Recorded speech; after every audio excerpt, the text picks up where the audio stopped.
Hi, welcome to the Badass Breastfeeding Podcast. This is Diane, the lactation consultant. And I'm Abby, the Badass Breastfeeder. And today's episode is brought to you by Fairhaven Health. Fairhaven Health brings you the Milky's Milk Saver on the go, the mini version of the wildly popular original Milk Saver that collects your leaking breast milk. And we'll hear more about that later on. But I think right now, Diane has our review of the week. I do. And it's from Kayla Love, 1224. And she said she's very grateful for you both. I'm so happy I found this podcast. I still have many episodes to catch up on, but I've learned so much already. I'm due with a baby girl June 1st, 2020.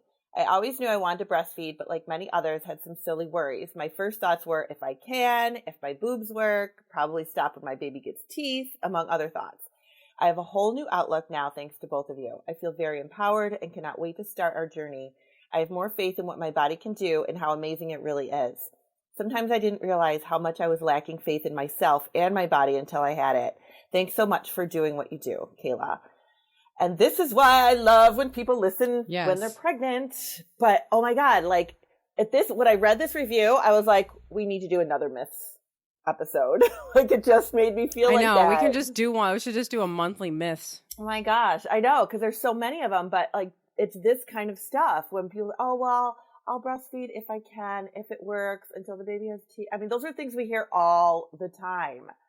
So I am so glad that Kayla listened and it gave her confidence in herself to do this because it's so important. It is. It's true. That's awesome. Yeah. So good luck to you, Kayla. Let us know how you end up with your baby in June. Yeah. Send us an update. Summer babies. Yeah, awesome.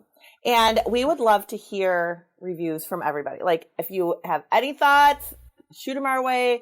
We love to get them on iTunes because it really helps the podcast. But if you don't have access to doing that and you still want to send us your reviews or what you like or ideas for shows, things like that, you can always email us. Go to our website, badassbreastfeedingpodcast.com, and send us an email because we get them that way too, and we do read them on the air. So we would love to hear from you. And send us reviews. Yes. And today we're going to talk about something that I feel like is really the basis of this podcast and really the basis of everything that Diane and I do. It's a message that I got I don't know where it came. I think it came into the Badass Breastfeeder Instagram. I think so. I don't remember. Private message, yeah. And when I read it, I just thought, well, this is it. This is just the whole thing for me. From the beginning, it's been the whole thing. And so we're going to spend the whole day talking and probably getting really mad about it. And when we say the whole day, we mean probably even after we're done with this podcast. We will still go out and complain. Right, well, because, I mean, like, if there's any kind of, like, work-related text, like, contact between me and Diane, it's usually complaining about things like this. Yeah, it's usually centered it's always complaining about things like this because this is just, oh my God. And this is the thing. I can always tell, because I have like a physical reaction to this. And whenever I see stuff like this in my inbox, I'm like, I need to put this down and respond later because I don't know how I'm going to come off if I, just respond right there. But we'll just let it all hang out today because why not? Who cares? Right. Yeah. And, I can't promise what we're going to say. So if you have little ears in the house, maybe listen later. I don't know. But I'm so over it. I know. And it's just not stopping. And here's the message. I didn't even ask her if I could share it, so I'm not going to say her name. She says, I have a question. Not sure, if you'll get this, but my daughter is a year old now and she had her first year checkup this morning. So this was, I don't know. It came a few days ago. This is very, very recent. So mind you, think about the world right now, kind of as we read this, just think about the world now that we live in and, the changes and the things changes going on. And, I don't know, before and after the pandemic, kind of whatever. She had her first year checkup this morning. Her pediatrician told me that I should quit breastfeeding now. And I was taken aback a little bit. My plan was and still is to breastfeed for at least another year. He said her main nutrition is food now. And if I keep nursing, she won't want food as much. And she really quit getting benefits from nursing at 4 months old, which I don't think is right. And it's more of me not wanting to let go. So I was wondering if any of this is true. So let's break this down. Oh my God. Because there's like 15 bells going off in my head right Yeah, now. me too. Yeah. So should we just start at the beginning? My daughter is 1 year old and she had her first year checkup this morning. Okay, there's a pandemic. Okay? There's a global emergency. We are in a crisis. First of all, how'd she get into her pediatrician's office? I wonder if they were doing video. That's totally aside. It doesn't matter. Yeah, they might have been doing video, but who knows? They could have been. Yeah. That's true. Yeah. It doesn't even matter. But so, okay. So it adds fuel to the fire. That's all. Right. Pick everything out that they're doing wrong. So, yeah. So here's how we're going to start. She should quit breastfeeding. There's a whole host of reasons this doctor gives her for she should stop breastfeeding. Wrong reasons, by the way. Oh, they're all wrong. First of all, your doctor is not there as an authority figure to you. They do not tell you to start or to stop breastfeeding. This is not their role. It's not their business. It has nothing to do with them. If there's a doctor listening, listen to me. Do not tell your patients to stop breastfeeding. Do not tell your patients to do anything. That is not your role. You are not the boss of them. They work for you. Your job is to be their consultant, to be their medical expert, to give them information based on what they want. Evidence-based information. Evidence-based information is not that they stopped getting nutrients at 4 fucking months old. No, it's ridiculous. 4 months old? Now, your breast milk suddenly turned to garbage when your baby was 4 months old? And if that were true, which of course it's not, but why wouldn't that doctor have said something at 4 months? You should be giving your baby something because your baby's 4 months now. But yeah, is this the first time you met her? Right. Is this mother supposed to think she's been giving her baby nothing for the last 6, 10 months, 8 months? I can't do math when I'm so mad, but you know what I mean. Like, come on. What kind of logic is that? I don't know. Yeah, your baby is so much better off by giving them boxed rice cereal starting at 4 months than giving them your rotten breast milk coming out of your breasts. That doesn't have what they need. That stuff coming out of your body, that doesn't have what your baby needs. Why is this even a conversation at the appointment? Why is it even a conversation? Like, that's what I don't understand. Was the baby gaining fine, eating well? I can see that the doctor would say, okay, the baby's a year. What kind of solid foods are they eating? Are they starting to talk? Are you seeing any, walking? Those kinds of developmental things. Okay. Exactly. But not, oh, they're still breastfeeding? Why are they still breastfeeding? That shouldn't still be happening. That is not anything that has to do with their 1 year appointment. This is not a medical situation. Maybe if you had a good doctor who really was there to talk to you and, be a support to you, they would say, are you still breastfeeding? You are? Oh, that's great. Wonderful. Because we know all the benefits to that, especially now in the middle of a pandemic. That must be so comforting and wonderful for you guys to still have that going. Right. How about, is it going okay? How can I help you with that? Would you like a referral to a lactation consultant if you're having any problems? I can get that for you. Things you should not hear are, you shouldn't be doing that, and your baby should be sleeping all night. Those are 2 things that you should not And your baby hear. should be getting most of its nutrition from food. Your baby should be getting most of its nutrition from burgers. And just give them a pizza. Why don't you sit them at a table with one of those lobster things around its neck and give them those little lobster cracker things and a freaking glass of wine. There you go. You're an adult. Yeah. Go off and make some money. Pay some bills. Yeah. You're here now. Stop sitting on your lazy ass around here. Everyone's losing their job. Get a job. It's just ridiculous. It is ridiculous. It's so insane. I and cannot maddening. even talk about this without getting a stomach ache.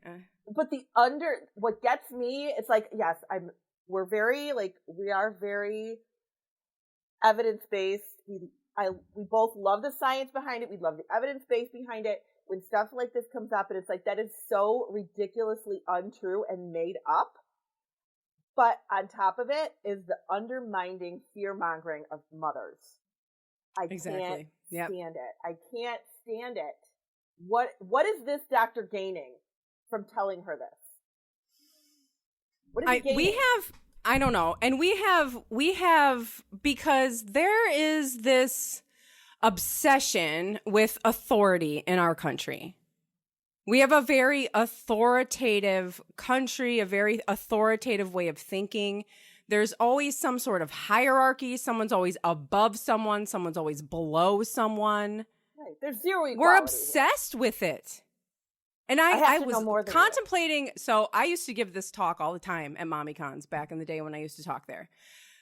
And I always started this talk off. It was all about authority. It was all about, my experiences, which I've told you all about before, the birth experience, my breastfeeding, the pediatrician's office, and all these things that people were saying to me.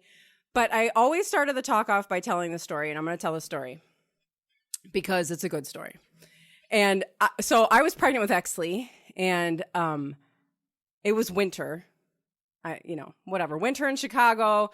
I had to go to an appointment at my midwife or whatever. What month was so I go born? out. He was born in June. Oh, okay. So you were like halfway So it was through. like, yeah, halfway through where, it's Chicago. So it could have been fucking April. Yeah. With like 3 feet of snow on the ground. Right. I don't know. All I know is I was pregnant and that I was out there and it was a big snowstorm. It just snowed. So I have to dig my car out too, pregnant, fun. And my mom, my husband's at work. My mom's in the house. She's going to take care of Jack while I'm gone. So I'm climbing around, falling. I open the car door on street side. And I turn the car on, so it warm up or whatever. And the car was like kind of ajar. I mean, more than ajar. It was like open, whatever. But, cars can go by, whatever. And I'm shoveling off. I'm wiping off my car, which is like, whatever. It's Chicago. This is what we do. Yeah. So I'm doing this, getting all the snow off, and a police officer starts rolling up to, down the street. And he stops, like, as he gets kind of close to my car, and he's just like sitting there. And I'm like looking at him, like, what's your problem? Right. And I'm fumbling around with my pregnant ass trying to like get the snow off my car. And he's like kind of acting like he can't go by because the car door's open, which, by the way, is not true. Well, you wouldn't have done that. There's plenty of freaking, yeah. I mean, there's plenty of room. You can go by. We all do this. We all live in this neighborhood. Don't act like you're new here or like I'm new here. Right. It's not your first day. Come on. So, he's still sitting there looking, and I realize now that he's like, oh, I can't get by. I can't, or it's probably not what's going on in his head. We know what's going on in his head is move your door, lady. I'm coming through.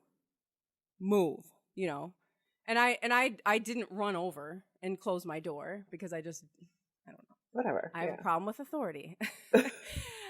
I think it's a bunch of bullshit. So and finally I realize he's not going to go. So I like go over, I walk over kind of like, okay, excuse me, sorry, I'm sorry, pregnant lady's in your way. So I shut my door. He starts to roll by. He rolls his window down and he goes, I can give you a ticket for that, Oh my God. Okay. On the side of the car, it says to serve and protect, right? I'm sorry. What stopped you from not doing that and getting out of your goddamn car and helping me pull the snow off my car so that I could get in my car and go? Right. He's going to sit there and watch you. Would that maybe have been more to serve and protect this community? No, the only reason he did that is that he's tripping on authority and he wants to remind me that he can take away my freedom if he wants. Right. And the only reason that I tell that story, because I know it has nothing to do with doctors, but it does. It's authority. It has to do with this obsession with authority and your doctor, not all doctors, because my doctor straight up said to me, was like, I hear doctors like breaking up with their patients because of this and this and that. And he was like, I don't get it. Like, that's not my role here. That's not what I'm supposed to be doing here. I'm supposed to be supporting you. I love this guy. And, you know, he shouldn't have to be a hero. This is how all doctors and anybody who's in a helping profession should think about their role. Right. They're not authority figures. They're supposed to be supports, serving and protecting, right? Right. They're supposed to be using their knowledge to better your life, right? Like, they're supposed to be helping you. They're not supposed to be helping you and guiding you. But you know what? If you decide to make a different decision than what your doctor tells you, you should not be chastised for that. You're the parent. Not. You are the parent. You know who's the authority here? You. If you are in a room with your birthing and breastfeeding and parenting support people, there's doctors, there's lactation consultants, there's your partner, there's your parents and your in-laws, and picture everybody in your life. If you are in that room and you are not the authority, then that's the wrong room for you. And this is really hard as new mothers to wrap your head around sometimes, you know, because we're going through life. Maybe you're at a job where people are directing you, maybe you recently got married, maybe you recently bought a house, people are directing you on things to do, giving you guidance, because this is all new territory, right? It's all new territory. And as a new mom, a lot of times we do count on other people to give us advice because this is new territory. And sometimes we go to people like our own mothers because they raised children, and our pediatricians because they went to school to take care of children, and, you know, your grandmothers because they raised children, whatever. But this is your baby. You are living with this baby. You grew this baby. You are the authority on this baby. And it is really hard to wrap your head around this sometimes, but you are the one. It's you. Yes, and you will live the rest of your life having to lay down with those decisions that you made. You're going to have to lay down in the bed that you make, not them. Right. They don't have to live with the decisions. You do. You're the one who's going to go forever, your whole life, going, that's what I decided. And did you decide that because somebody told you to, or because that's something that you really felt was right? And this is not your fault, by the way. We're not yelling at you that, like, you're letting your doctor push you around. This is not your fault. This is their fault. We get really fired up about this. This is not your fault. We're trying to tell you that these people need to respect you and stop treating you this way. It's not your fault. You didn't do anything wrong. It's their fault. They not all of them. And I'm not going to keep saying that because you're smart enough to realize I'm not talking about every single last person. And some people have really super supportive people that like support you and all that. And so do I, because I fired the people that were telling me. I had a pediatrician one time. She wasn't even mine. I went to her because I think the lady that I was seeing, there was like this whole mess of pediatricians in the beginning where I was like, you all are like such a mess. And I finally just went to this one that like everybody was recommending, and he's the one that we've been with. But I had this pediatrician tell me to stop asking questions. Oh, I've heard that. I've heard people tell me that. She was like, you need to stop asking questions. Yeah. I'm like, who the fuck are you talking to? Right. Like, the right way to do it is to include you in the decision-making process. I mean, it's you're the lead in the decision-making process. Like, if they can't be making a plan with you, like, you can't just say, okay, this is what you need to do, go do it. Like, that is not going to work. That is not going to work. And I don't know how this doesn't backfire a zillion times over on Doc. I really don't. I don't know. Because I get messages. It's because this culture is obsessed with authority. And so everybody just does what they say. And then when it doesn't work, how are their phones not blowing up? Because mothers are like, okay, I tried that. It didn't work. I tried that. It didn't work. I tried that. Are they just too afraid to go back to the doctor and tell them that? I think so. Because it's authority. All the time. I had a mom this week tell me that her doctor refuses to consider anything until she goes dairy-free and soy-free. Because the baby's having such a difficult time. My God. And I'm like, and I gave her a bunch of, like, I'm like, what about this? What about this? And this is, you know, a mom that I've been keeping in touch with, and, you know, just kind of like checking and be like, okay, well, now what's happening? What's happening? And kind of gave her some guidance, and she was like, well, the doctor said he refuses to consider anything until I do these things. Where does that leave you? Where does that leave? And that's like not the first, that just happened this week, so it's like fresh in my head. And I have to really like think about my responses, because I don't want to be like, well, fuck that. What is that? Right. So I feel like, you know, so my response is usually like, well, how do you feel about that? Like, what are you feeling about this? How do you think this is going to go? Like, because this is crazy. Where I think, you know, and granted, okay, I don't have the diploma hanging on the wall. I'm not, you know, I'm not a doctor, but I'm good with interpersonal relationships. So I don't understand why that doctor couldn't be like, this is what I think is going on. How do you feel about this plan? Do you think this is something you can manage? If not, okay, maybe we need to tweak something.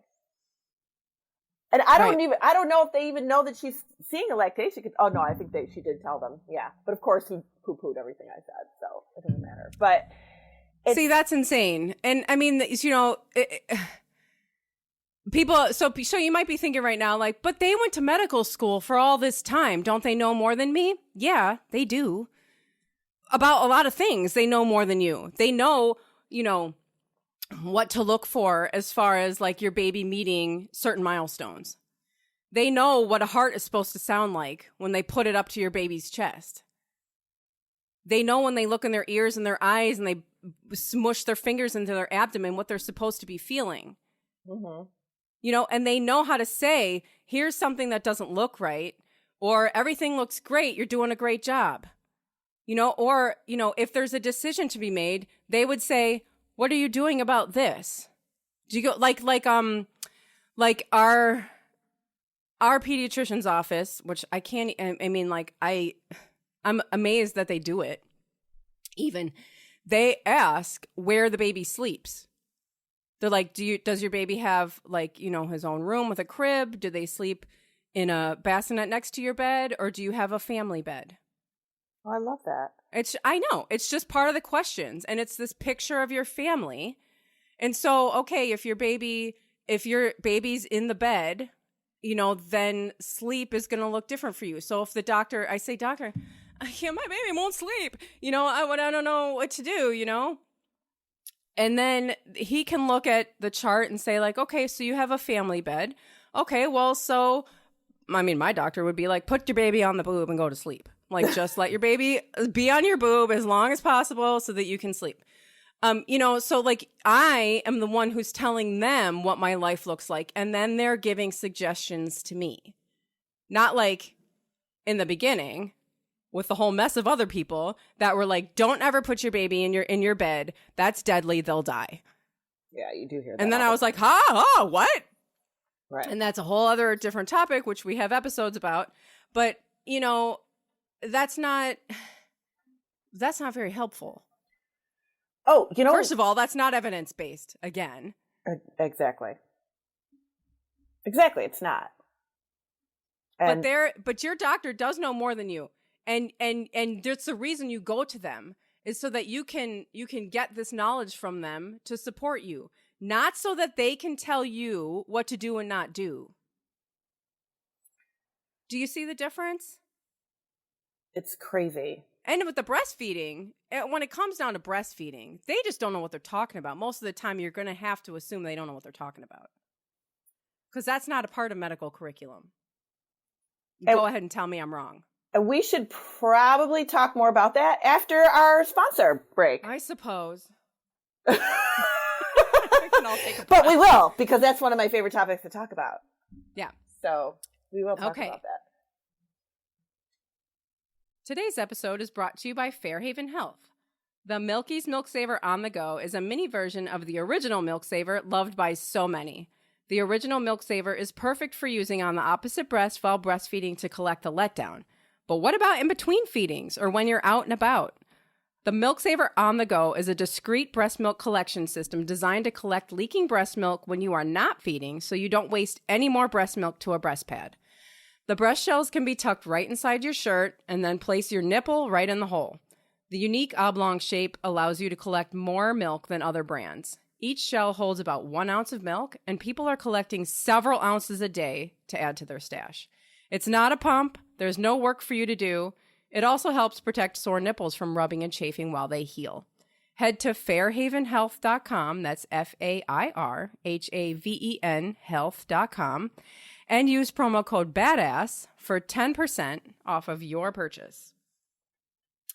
And these sponsors and all of our sponsor links and the promo codes can be found at badassbreastfeedingpodcast.com. And there you will also find our breastfeeding resources page. You will find all of our other episodes. You will find show notes about today's episode with links to further information that we talked about. And you will find information about scheduling your lactation consultation with Diane. And I also have our breastfeeding tip of the week. And it's not so much a breastfeeding tip. This week I asked people who their biggest support person was and what they do to support them. And I'm actually going to read 2 of them because they were right in a row, and I don't know. They're just cool. So the first one is from Smiley Kylie 89 on Instagram. And she writes, the La Leche League of Fort Collins, Colorado. The in-person meetings are my jam. Over 2 years of attendance in the books. The collective of like-minded women who show up to support one another has been invaluable. They were there for me through my exclusively pumped baby to the current exclusively breastfeeding baby and offer advice and commiseration on anything breastfeeding and infant toddler related. And I love that because she found this group, and it's true, the La Leche League has free groups all over the country. You probably can't attend them right now, so that's unfortunate, but there are also tons of online support right now where you can have, these like-minded people to bounce things off of. And so I thought that was really nice. And then the other one comes from, and I don't know what was it, Darian MCC, DAIRINEMCC on Instagram. And she writes, I could say my partner, my family, or my friends, but they've all managed to say something to annoy me. I'm going to say the Badass Breastfeeding Podcast. Woo! As if I'm ever feeling totally fed up with it all, I listen to a few episodes and you put me right back on track. I love it. Yeah, and that's really cool too, and I just had to throw that in there because she mentioned the podcast, and I love that. Yeah, I love it. Awesome. So, as you were saying, doctors don't really know lactation necessarily, right? Like, they don't go to school for lactation. No, I mean, unless they've sought separate education out for it. Right. They don't come out of medical school with lactation training. And we're not making that up. Like, I've had many... I know, people get mad, and I'm like, that's not... No, I've not my opinion, it's true. Many doctors, many nurses, many, and I'm not saying like just regular, the oncologist. Of course, he's not going to really know. But I've had OBs as clients, pediatricians as clients, labor and delivery nurses as clients that say to me, we do not get lactation training in school. No, it's just a fact. It's just a fact. It's you not, can't we're know not everything. trying to make anybody mad or make you feel bad or butthurt or anything. It's just a fact. Right. Some will go on to get additional training, which is amazing. It's amazing. And you do see some doctors that will get additional training, or they'll say, you know what, I don't really know too much about this part. Why don't we contact a lactation consultant for you? Or here's a lactation which is what they would use. Yeah, which is what they would do with any other situation that was beyond their realm of, expertise. I mean, I do which know, seems and like I know the normal that thing to some do around the world, definitely, because we've heard from some of them. But I do know a couple here in my town that are family medicine doctors or primary care, or I don't think I know any pediatricians that are IBCLCs. But I do know some primary care doctors who have gone on to get additional lactation training and have gone on to become like IBCLCs and to do more with breastfeeding. a couple of midwives that I know that have done that. And that is fantastic because they are serving their patients and they see that it's a necessity and they are serving their patients in a different way. And they are able to do this, but not everybody does that. They don't. So you can't. Most of them I think don't. it's almost no, and I think it's almost a disservice to expect that your pediatrician should know everything about everything.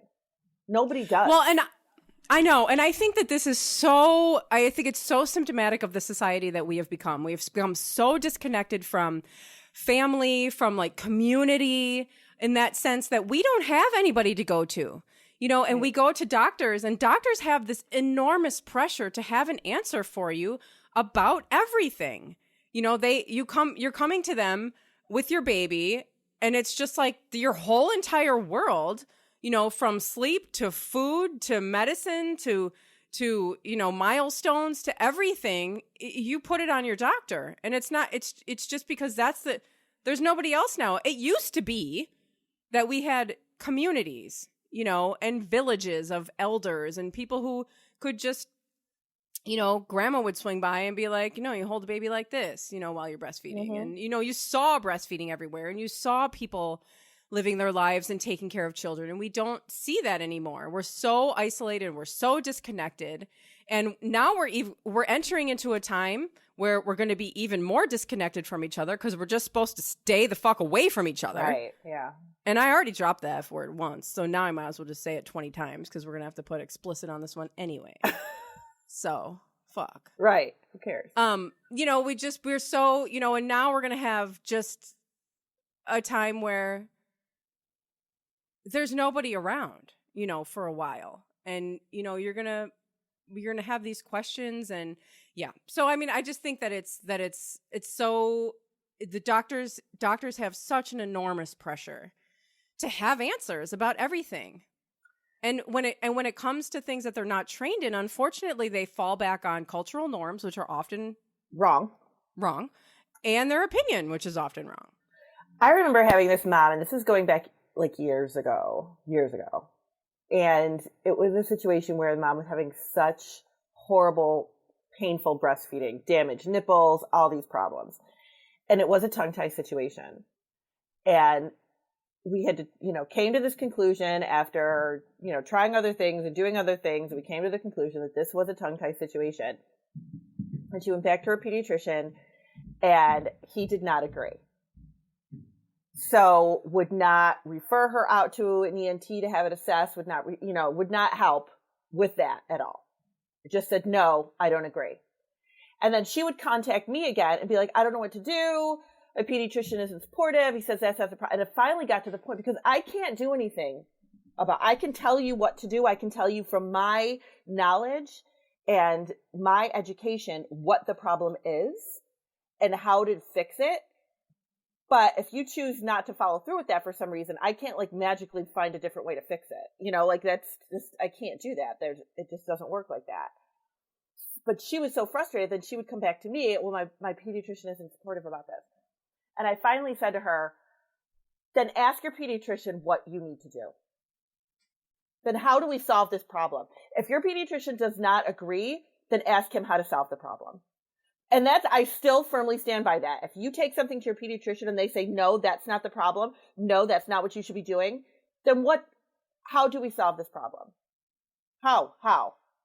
You know, because they're not helping. He just said, no, that's not it. And like dismissed her.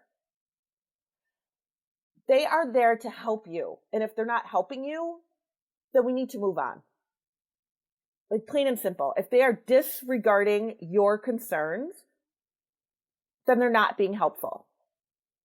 And if you go to them with a concern, like a legitimate concern, whether it be sleep, whether it be potty training, whether it be, you know, milestones, whether it be breastfeeding, anything that has to do with your life, with your baby, and they dismiss you, that's a problem. That's a problem. Yeah, and if their answer is, well, you should just use formula. Just breastfeeding doesn't work out for everybody. Go ahead and use formula. Just cry it out. That works really well. If these are their answers, then like that's garbage. I had a mom that emailed us this week that I just this like this is why we got into this week, because we had, and I don't know if it is the situation of the world right now that is making people insane, but like we had several of these this week with doctors. My doctor told me A, B, and C, and the one from this week, like had said the same kind of thing. Like her doctor said, from the very beginning, the very start, breastfeeding just doesn't work for some people. And I was like, are you even like? And I just came right out and said in my response to her, like nicely, but I was like, are you feeling okay with this pediatrician? Because it doesn't sound like that's okay. Yeah, what is that even a thing to say? It's ridiculous. You're going to say this to a mother who this is what she wants for her baby. She's a human mammal with breasts that make milk. But breastfeeding just doesn't work. What? What about for anything else? Okay, my child is having trouble walking. Well, some kids just don't Walking just doesn't work out for some people. Walking just doesn't work for some people. Oh, your kid's having trouble focusing in school? You know what? School just doesn't work out for some people. So what? They're in second grade. They can't focus. Sorry about that. That just doesn't work for some people. Pull them out. Let's stop. Put them on the farm. Like what? Why are we just disregarding? I know. With anything else, with anything else, if somebody disregarded what you were saying with anything else, you would be like, "What? How dare you talk to me like that?" But with breastfeeding, it's just like, "Oh, we're just so used to it being dismissed. We're so used to it being, just not taken seriously, and nobody listens to, nobody listens to any women really anyway. And forget it if you're like a black woman." My God. I mean, we don't, getting people to listen to people is like insane. People just don't listen. And people suffer, because of it. I mean, we already know what the black breastfeeding rates are and what the black, infant mortality rate is. I mean, these things are devastating. You just ignore it. Just totally ignore it. Mm-hmm. As if it's like not even a thing. Yeah. Well, we don't know why that is. Nah. And I mean, it just doesn't work out for some people. I cannot stress enough, and I know we talk about this on this podcast to death, but I cannot stress enough how breastfeeding is not just about nutrition for your child. That is not the only purpose of breastfeeding at all. So when somebody is telling you, oh, well, breastfeeding just doesn't work out for some people, let's just, throw it away. Or fed is best. Nobody wants your child to starve. That's not the focus here. But breastfeeding, yes, it is optimal nutrition for your child, but it's not the only thing they're getting from breastfeeding. It is not just about a way to feed your baby. That's not what breastfeeding is. It's not, okay, you can either feed them this way or you can feed them this way. That's not all they're getting from it. So that is one of the biggest reasons why it should not be dismissed. Right. And right now, I mean, whatever your plans were, feel free to let them change. Because there's all of this pressure. Well, I was going to breastfeed for I want to wean by 1 year. I want to wean by 2 years, and if that's what you want to do, fine. But if you have that pressure over you and now we have this pandemic, like, feel free to let that go. It's okay for things to change. Because that's something that is probably, maybe, helping you get sleep at night, helping you to relax during the day, certainly helping your baby feel comforted while everyone around them is freaking out. And I mean, I see a lot of people now. I've had a few friends, and this can be, very difficult too. I've had some friends that are now all of a sudden home. Obviously, they're not at work anymore. They're working from home. And their toddler or extended breastfeeding child is now wanting to breastfeed all the time again because mom is now home 24/7. And that can feel very overwhelming and touched out and too much. And, so if you're kind of on the opposite of it, where you're like, oh my God, I thought we were kind of like, only breastfeeding in the morning and at night. And now all of a sudden my 3-year-old wants to breastfeed constantly. I just can't, it's too much for me. I've had a couple of those comments recently too. And I mean, we do have a lot of episodes covering being touched out and boundaries and things like that. But I'm sure that's something that nobody expected to have to deal with either. Right. And first of all, just so you know, it's normal. Oh, yeah. Oh, my God. There's nothing wrong with your child. They're not going to grow up to be a sissy, or, they're not going to grow up like not having any coping skills. That's not at all what's going on.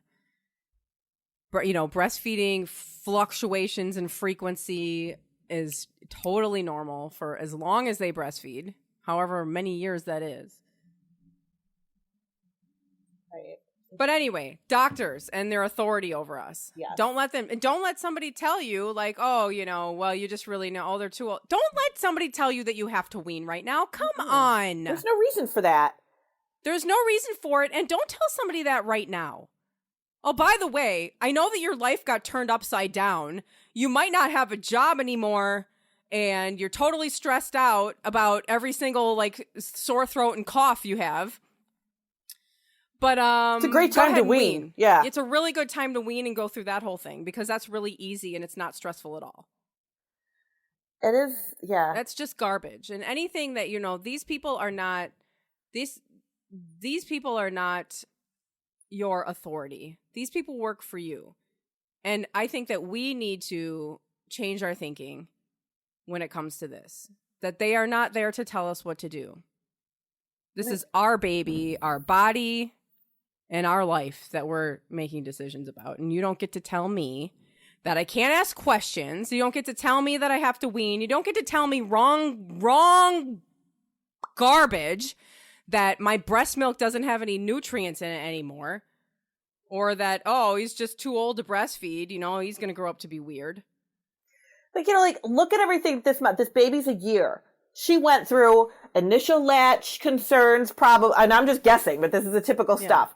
Initial latch concerns, milk supply questions, maybe returning to work, maybe pumping things, teething, sleep regression, all sorts of stuff this mother went through. And she gets to a year and she is told this should not be happening. Right. Instead of like, oh my God, are you going to have a party? Yeah. You made it a year? What are you going to do? Are you going to have a cake, a smash cake? Is it going to be shaped like a boob? Because that would be fun. I saw one on Pinterest. Like, come on. You should be so proud of making this a huge milestone that, quite honestly, not a lot of people make it to. That is a huge milestone. Most people don't. Right. Our breastfeeding rates are like abysmal in this country when you get past 3 months. So to get to a year, that should have been celebrated in her doctor's office. And to be told you're doing the wrong thing. That's horrible. I mean, she was doing everything right. And it sounds like she was doing everything right just out of instinct. Cause she said, is any of this right? It doesn't seem right. It's not like she was like, knew it was wrong. She was just like, wait a minute, this is like, I just kind of thought that's what I was supposed to be doing because it felt right, or it seemed like, this is what I wanted to do. And then, somebody to tell her like, oh no, that's wrong. You're not supposed to be doing that, when that's not true. But the American Academy of Pediatrics says 2 years, right? Right. Isn't that what it says in the American Academy of Pediatrics? Yes. The organization that is supposed to be accredited this doctor. Exactly. It didn't say 4 months. They don't even know. They don't even know what's on the website. It's right there on the website that you can look up. Oh my God. The APA, the CDC, the WHO, it's all 2 years or 2 years or beyond, as long as it works for mom and baby. Yep. And you know what? As long as it works for mom and baby, that doesn't mean discourage them from doing so. Right. And by the way, what's the whole she's not going to like food as much if you keep breastfeeding? That's totally against what everything says too. That's such garbage. It's made up because crap. Every breastfed person I've ever met just went on to starve to death. Right. They never ate. They just died. Oh my God. It's made up bullshit. I can't even stand it. Yeah. It's totally like, that's not even like, I don't even understand why somebody would utter those words. She's not going to like food as much. But I am really glad that the person that wrote that message to you found our community to be able to ask the questions. Thank God she reached out. Yeah. Because it like hurts my heart to think that there are people out there that really think they're not doing the right thing. Because that's what the information they got. Totally. Yeah. If it seems wrong, it's probably wrong. And if your doctor's telling you what to do, take a step back and think for a second. Why are they telling me what to do? This doesn't feel right. It doesn't seem right. If you're in that room and you feel like you're being talked to like a child, that might be a problem. That is not the room for you. Nope. No. Run! Get out there as fast as you can. Yep. Go find another room. There are other rooms. Oh my God. But yeah, so we could definitely go on about this for a really long time. We could keep going on. Because it does come up all the time. I know. Sorry, we went a little extended today, people. But it really, it does come up a lot, and it just gets us going. So, like, I get crazy with this. I get so mad. I know. I'm just like, and I was never, until I had, like, I was never, one to be this defiant about this stuff. But it's like, come on, this is crazy. I did not until I became a mom. Until I became a mom did I start to see all of the garbage authority that had been thrown in my face my whole life. And then I'm like, oh my God, this is happening all around me my whole entire life. And this is wrong. Right. Like, it's just unbelievable. Oh, and it's like we keep saying, it's not everybody, but it's enough. It's a lot. To make an impact. And it's just society in general, too. Because, like, the individuals, like, cannot overpower the cultural norm we have here of the obsession with authority. I can't even. It's just ridiculous. Well, thank you for listening. Yeah. And we'll be back next week with, I don't know what. Probably something like this. Probably similar. It's a theme. It's the underlying theme. It is. Yes, we're kind of on it this week. But, yeah. And if you have any, like... send it our way. Yeah, just send us a message on what we should talk about. Yeah, we'd love to hear it. So. Or something that a doctor said to you, or because people really think we make this up. People are like, "Oh my God, really? Doctors say that to people? Oh my God!" I'm like, "Can you seriously?" I'm glad that you haven't run into this before because it's in my inbox every day. Yeah. Yeah. If you have a story, maybe we could do that next week. Is just share a bunch of stories. Oh my God, yeah. So definitely send us some stories. Send us stories, and we'll read them. Yeah. Spread the love. Or good, positive stories too. Yeah. Yeah, because we love to hear that too. Of, why some great, guidance that you got. So definitely send us stories. We'd love to hear it. Okay, bye. Bye.